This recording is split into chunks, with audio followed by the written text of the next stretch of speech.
The hospital lights burned cold and clinical as Evelyn Carter watched monitors track her infant son's failing vitals. 7 months of hiding, 7 months of building a new life alone, all shattered by one whispered question from the attending physician. Where is the child's father? Her hands trembled as she scrolled through blocked contacts, past the number she swore never to dial again. Adrian Moreau, Underworld King, her ex-husband, the man who'd made it clear he wanted no children, no attachments, no weakness. But their son was dying, and only Adrian commanded the resources to save him. One call would bring salvation and drag her back into the dangerous world she'd escaped. If you're watching from anywhere in the world, hit that like button and drop your city in the comments. I want to see how far this story travels. Now let me tell you about the night everything changed. The February wind cut through Boston like a blade, rattling the windows of Evelyn Carter's modest apartment in Jamaica Plain. She'd chosen this neighborhood deliberately, far from the wealth and scrutiny of Beacon Hill, anonymous among working families and graduate students. Here, she could disappear. Here, she could pretend the past 15 months had rewritten her entirely. She stood at the kitchen counter, warming a bottle with practiced efficiency. 7 months into motherhood, and certain gestures had become automatic. Test the temperature against her wrist, adjust the formula ratio. Listen for the subtle shift in her son's breathing that meant he was waking. Simple rhythms that anchored her to this new life, so different from the one she'd fled. The apartment was small, a one-bedroom with creaking hardwood floors and radiators that clanged through winter nights. But it was hers.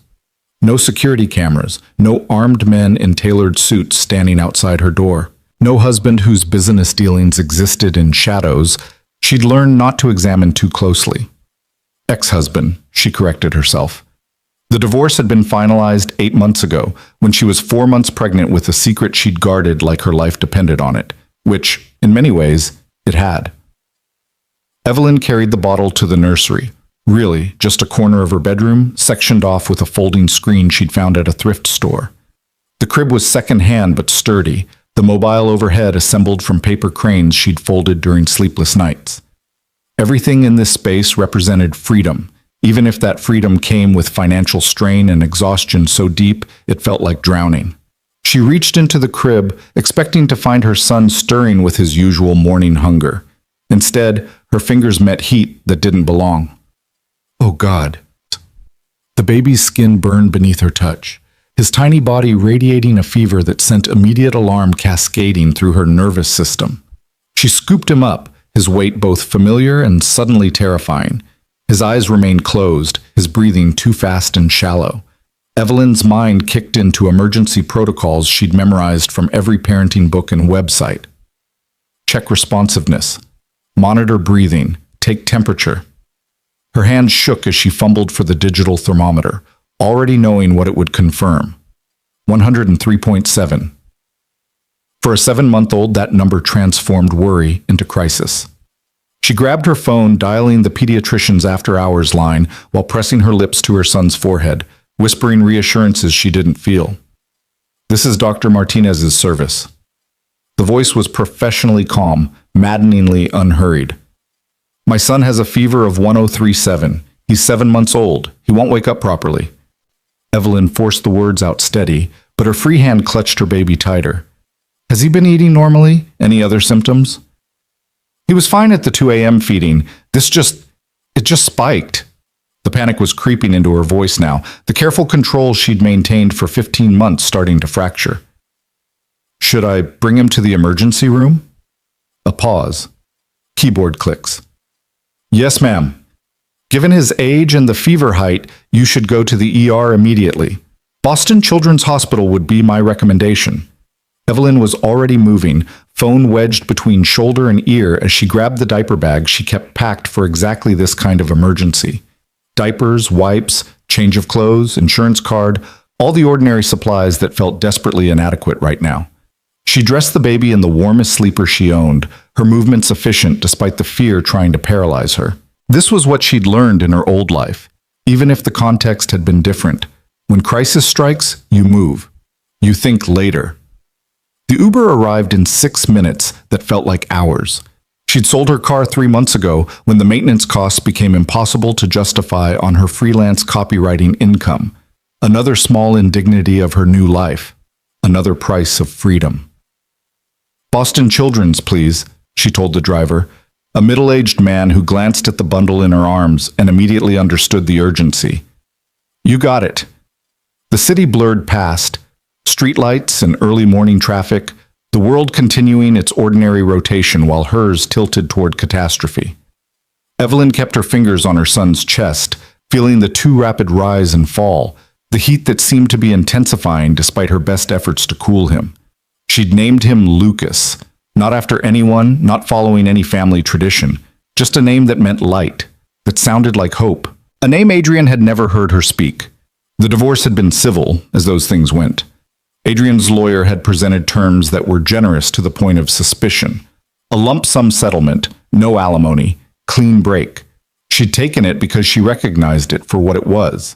A payment for her silence, for disappearing completely from his world. She'd been 2 months pregnant at the final hearing, wearing loose clothing that concealed the truth. Adrian had looked at her across that conference table with eyes the color of smoke and ash, and she'd wondered if he could somehow sense the secret growing inside her. But he'd said nothing. Signed the papers. Left without looking back. Just as well. Adrian Moreau had built an empire on ruthlessness and calculation. He commanded loyalty through fear and respect in equal measure.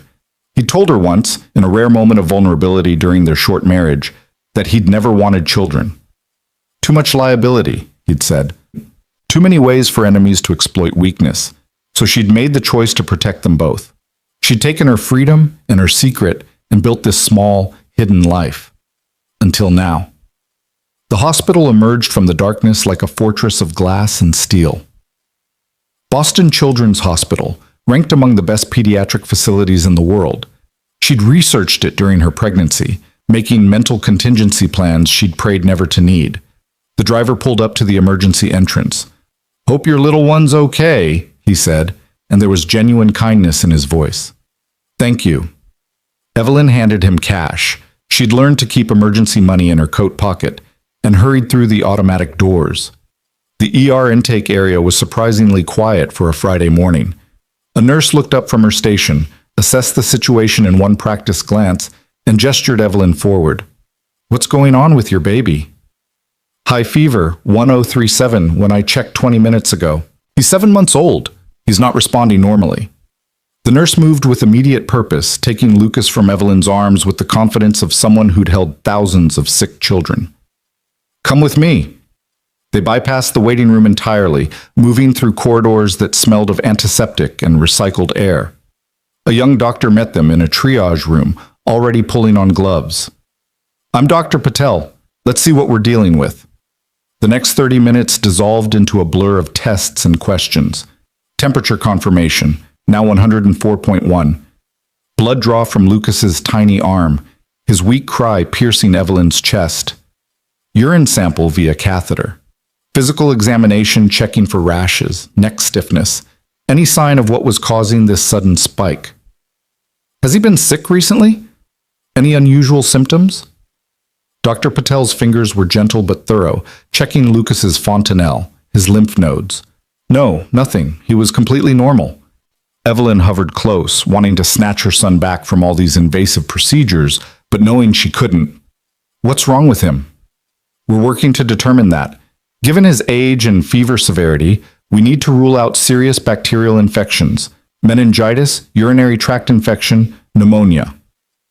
Dr. Patel's voice remained calm, but Evelyn heard the gravity beneath. "We're going to admit him and start broad-spectrum antibiotics while we wait for culture results." "Admit him? For how long?" "Depends on what we find. Minimum 48 hours for observation." The doctor made notes on a tablet, fingers moving quickly. "I need to ask, is the child's father available? We'll need full family medical history, and if we need to make any major treatment decisions, he's not available." The words came out too sharp, defense mechanisms triggering automatically. Dr. Patel looked up, and Evelyn saw the slight shift in her expression. How many times had this doctor seen this scenario? Single mother, sick child, absent father. I understand, but if there's any way to contact him, it would be helpful. Some conditions have genetic components, and we need complete information to... I said he's not available. Evelyn's voice carried an edge now, the one she'd learned to deploy when people pushed at boundaries she'd established. I can provide my own medical history. That will have to be sufficient. The doctor held her gaze for a moment, then nodded. All right, let's focus on stabilizing your son. They moved Lucas to a pediatric unit, a private room with walls painted in cheerful colors that felt obscene given the circumstances. Monitors tracked his vitals. Heart rate too fast, temperature still climbing despite the acetaminophen they'd administered. An IV ran into his small arm, pumping fluids and antibiotics into his system. Evelyn sat in the chair beside his bed, watching his chest rise and fall, and felt her carefully constructed world continuing its collapse. She'd been so careful. Prenatal care under her maiden name at a community clinic, birth at a hospital across state lines in Providence, where she told them she was a single mother by choice. No father's name on the birth certificate. Cash payments when insurance didn't cover procedures. All that planning, all that protection, and here she was anyway, cornered by circumstance. Her phone buzzed, text from her landlord asking about next month's rent. She stared at it, the mundane intrusion of ordinary life. The truth she'd been avoiding for the past 7 months crystallized with brutal clarity. She couldn't actually afford this. Not really. Her freelance income covered rent and basic expenses, but barely. She had no health insurance. Lucas was on state assistance, which covered basic care but not extended hospitalization. And if they needed specialists, if this turned into something serious, she'd burned through most of her divorce settlement in the first months after Lucas's birth, paying for a better apartment than she could maintain, buying things she'd convinced herself they needed, building a life that looked stable enough to fool herself. That money was gone now. Her savings account held $1,100. Evelyn pressed her palms against her eyes, fighting the pressure building behind them. She'd thought she'd prepared for everything, but she'd prepared for the life she wanted to live, not the crisis actually unfolding. Hours crept past. Nurses came and went, checking vitals, adjusting medications. Dr. Patel returned with preliminary test results. Blood work shows elevated white cell count, which indicates infection. We're still waiting on cultures to identify what specifically we're dealing with. She pulled up a chair, her manner shifting to something more personal. Ms. Carter, I need to be direct with you. Your son is seriously ill. We're doing everything we can, but the next 24 hours are critical. The clinical words landed like physical blows. Seriously ill. Critical. What do you need from me? Evelyn's voice came out steadier than she felt. Right now, stay close. Talk to him. Babies respond to their mother's voice even when they seem unresponsive. Dr. Patel paused. And if there's anyone you should call, any family or support system, now would be the time. After the doctor left, Evelyn sat in the dimness of the hospital room, listening to the rhythmic beep of monitors. Through the window, dawn was breaking over Boston, the skies shifting from black to gray. She thought about her mother, who'd died 3 years ago. Her father, who'd remarried and moved to Arizona, building a new life that left little room for complicated adult children. She had friends from her old life, but those friendships had been tied to her marriage, to being Mrs. Adrian Moreau. They dissolved along with everything else. The only person with the resources to help, the only person whose name might make doctors move faster and try harder, was the one person she'd sworn never to contact again. Evelyn pulled out her phone, scrolling through blocked contacts until she found the number. She'd never deleted it, which said something about the part of her that had known this moment might come. Her thumb hovered over the screen. Adrian Moreau had made his position clear. No children, no family obligations. The divorce settlement had been his way of ensuring clean separation. Calling him now would violate every term of their unspoken agreement. It would expose the secret she'd protected. It would invite him into Lucas's life, into their life, with consequences she couldn't predict. But Lucas's temperature was climbing again despite the medications. The monitor showed heart rate increasing, respiratory rate elevated. Her son was fighting something his tiny body might not be strong enough to defeat alone. She thought about what Dr. Patel had said. Critical. Next 24 hours. Evelyn dialed the number. It rang 3 times, long enough for her to nearly hang up, to retreat back into her careful isolation. Then a voice answered, low and instantly familiar despite 15 months of silence. "Who is this?" "Adrian." He didn't have her new number saved, wouldn't recognize the caller. "It's Evelyn." Silence on the other end, but she could feel the shock transmitting across the connection. When he spoke again, his voice had shifted into something harder, more controlled. "Why are you calling?" No greeting, no pretense at civility. Just the direct question that characterized everything about Adrian Moreau. Evelyn looked at her son, at the IV running into his tiny arm, at the monitors tracking his struggle to survive. "I need your help." The words tasted like defeat and desperation. "It's an emergency." What kind of emergency? Suspicion threaded through his tone. After all, she'd taken his money and disappeared. Why would she surface now unless she wanted something? This was it. The moment that would change everything. "Medical emergency. I'm at Boston Children's Hospital." She drew a breath, steadying herself for the detonation. "It's your son." The silence that followed felt infinite. She could picture him, wherever he was, whatever he'd been doing, processing information that shouldn't exist, recalculating everything he thought he knew. "My what?" His voice had gone very quiet, which anyone who knew Adrian would recognize as dangerous. "Your son. Our son." Evelyn kept her eyes on Lucas, on the only thing that mattered. "He's 7 months old. He's critically ill, and I need you to—" "What the hell are you talking about?" The control was fracturing now, anger bleeding through. "We don't have a— You never said— I was pregnant when we divorced. I didn't tell you because I knew you didn't want children. I left to protect both of us." The words came out faster now, defense and explanation tumbling together. "But he's sick, Adrian, really sick, and I don't have the resources to— You had my child and didn't tell me?" Each word came out separately, precisely, like bullets chambering. "I made a choice based on what you told me. You said— I don't care what I said." His voice cut across hers, sharp enough to draw blood. "You don't get to make that decision. You don't get to hide my—" He stopped abruptly, and Evelyn could hear him breathing, could sense the effort it was taking for him to regain control. "What's wrong with him?" The question came out different now, stripped of anger, landing somewhere near fear. "High fever. They're testing for bacterial infections. The doctor said the next 24 hours are critical." Evelyn's throat tightened around the words. "I wouldn't have called if I had any other option, but he needs— I'm in New York. I'll be there in 3 hours." No hesitation, no negotiation, just immediate action. "Send me the hospital information and his exact location. Don't let them do anything major until I arrive." "Adrian, they're already treating him. They have to— I'll have specialists there within the hour. Just keep him stable." A pause, then— "What's his name?" "Lucas." She heard him repeat it quietly, testing it. Then, 3 hours, Evelyn. Don't move." The line went dead. Evelyn lowered the phone, her hands shaking now that the adrenaline of the call was fading. She'd done it. Opened the door she'd sealed shut. Invited the storm back into her carefully ordered calm.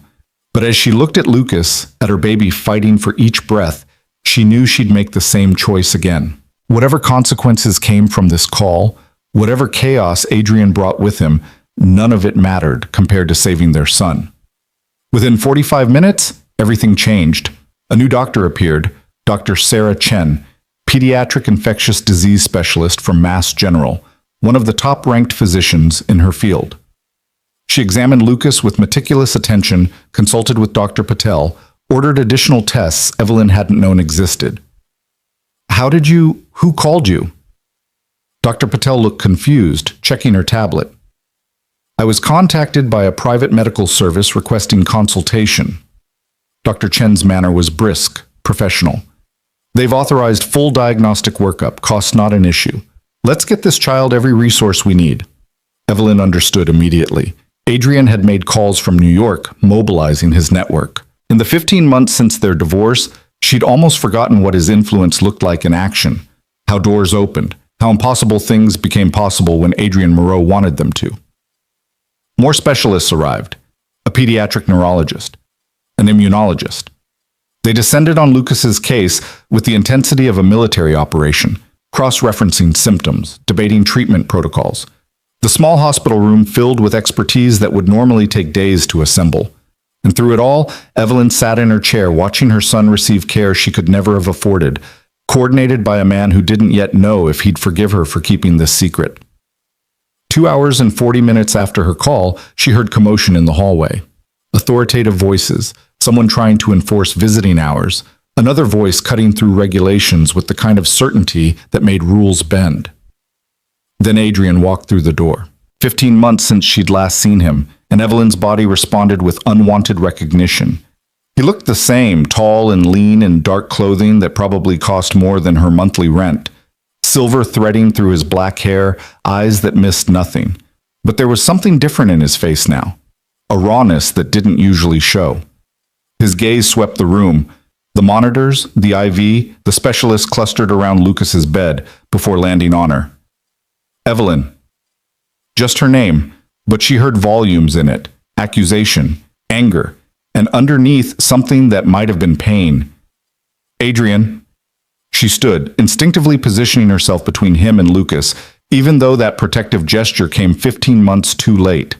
He moved toward the bed, and the specialist parted without question, recognizing authority when it entered a room. Adrian looked down at Lucas, his son, though the reality of that connection hadn't fully settled, and Evelyn watched his expression shift through calculations she couldn't read. Tell me everything. He didn't look away from the baby as he spoke. Dr. Chen stepped forward, clearly the one Adrian had spoken with. We're running comprehensive tests for bacterial meningitis, sepsis, and several other serious infections. Preliminary results suggest a severe urinary tract infection that's progressed to bacteremia, bacteria in the bloodstream. We've started aggressive antibiotic treatment, but his fever isn't responding as quickly as we'd like. Prognosis? Adrian's voice remained steady, but Evelyn saw his hands curl into fists. Guarded.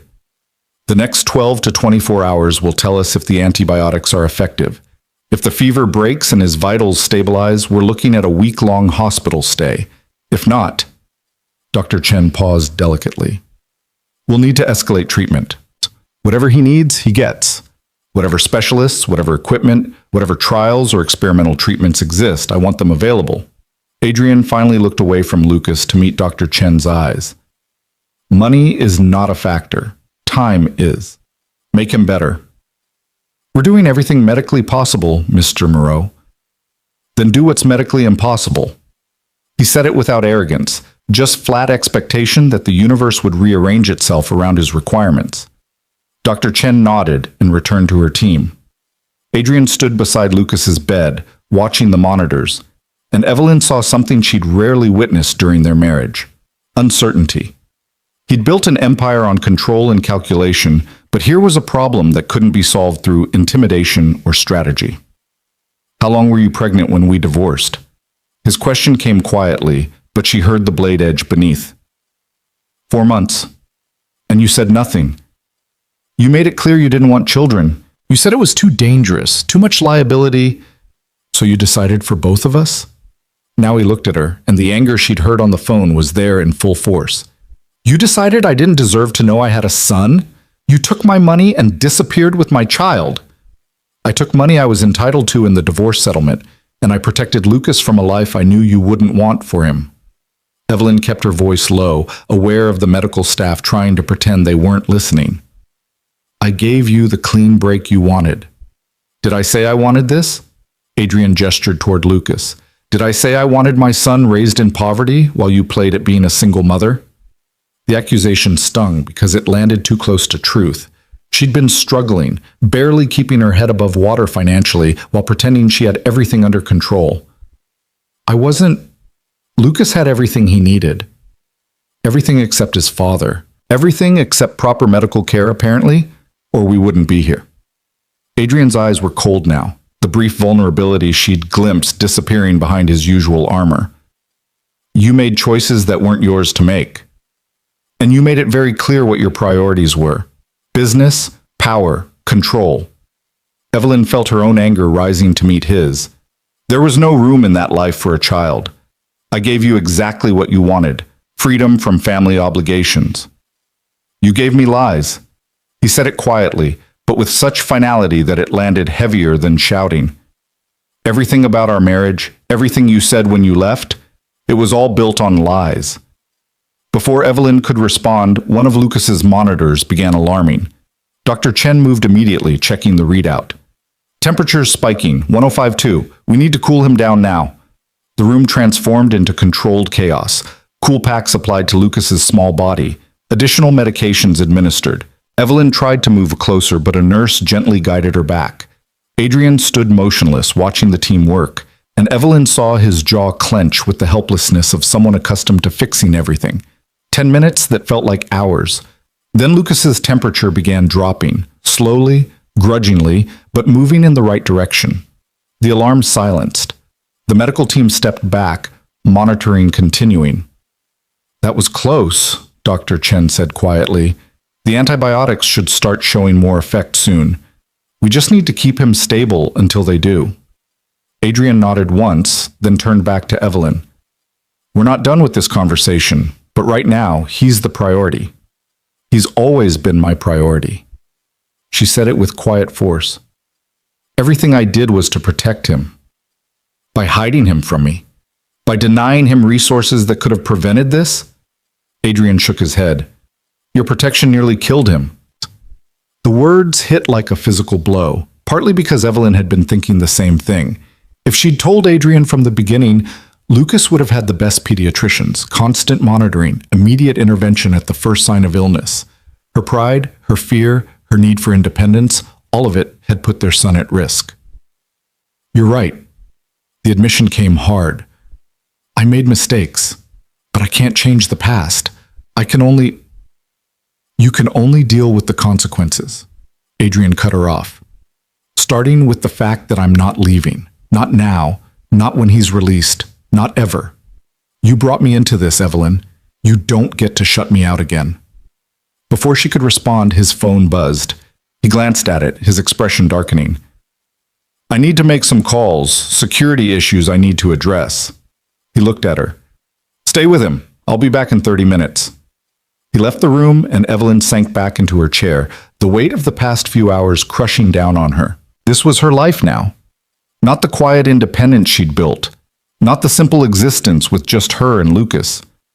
Adrian was here, would remain here, bringing with him all the complications and dangers she'd fled. But as she watched the monitors showing Lucas's vitals slowly stabilizing, watched the team of specialists Adrian had mobilized working to save their son, she couldn't fully regret the call she'd made. She'd do anything to protect Lucas, even if it meant destroying the life she'd built, even if it meant letting Adrian back into her world, even if it meant facing consequences she couldn't yet imagine. The night stretched ahead, monitors beeping steady rhythms, specialists conferring in low voices. Evelyn held Lucas's small hand, feeling the heat that still radiated from his skin, and whispered promises she hoped she could keep. Outside the window, Boston continued its ordinary Friday night. But in this hospital room, everything had changed. The secret was out. The past had caught up with the present. And whatever came next, there was no going back. Adrian returned 47 minutes later, his expression carved from granite. He'd shed his coat somewhere, rolled his shirt sleeves to his elbows. Small concessions to the long night ahead. When he entered Lucas's room, his eyes went immediately to the monitors, reading the numbers with an intensity that suggested he'd already memorized what each should display. Temperature's down to 102.8, Evelyn said quietly. Dr. Chen thinks the antibiotics are starting to work. Starting isn't enough. Adrian moved to the opposite side of Lucas's bed, maintaining distance from Evelyn but positioning himself where he could watch their son's face. Where's Chen now? Reviewing latest lab results, she said she'd update us within the hour. They fell into silence, the kind that stretched with 15 months of separation and 7 months of secrets between them. The monitors beeped their steady rhythm. Nurses came and went, checking IV lines and making notes on tablets. Through it all, Adrian stood motionless, watching Lucas with an expression Evelyn couldn't decipher. Finally, he spoke. Tell me about him. What do you want to know? Everything. When was he born? What is he like? Does he sleep through the night? Adrian's voice remained controlled, but she heard the hunger beneath. You had 7 months with him that I didn't. I want those months back. Evelyn looked down at Lucas, at the dark hair so like Adrian's, at the small features that were still forming into whatever person he'd become. He was born July 15th, 7 pounds, 3 ounces. Labor was 18 hours. You were alone? I had a doula, a woman named Maria who worked with uninsured mothers. The memory felt distant now, like something that had happened to someone else. She was kind. Adrian's jaw tightened. You should have had the best obstetric team in the country. Private suite, every possible precaution. I had what I could afford. And it was fine. Lucas was healthy. Evelyn paused. Is healthy, will be healthy. Don't make promises you can't keep. But some of the edge had left his voice. What else? So she told him. How Lucas had started smiling at 6 weeks, how his laugh sounded like water over stones, how he loved the mobile she'd made, would track the paper cranes with serious concentration, how he just started sitting up on his own, wobbling but determined, how he hated carrots but would eat sweet potatoes.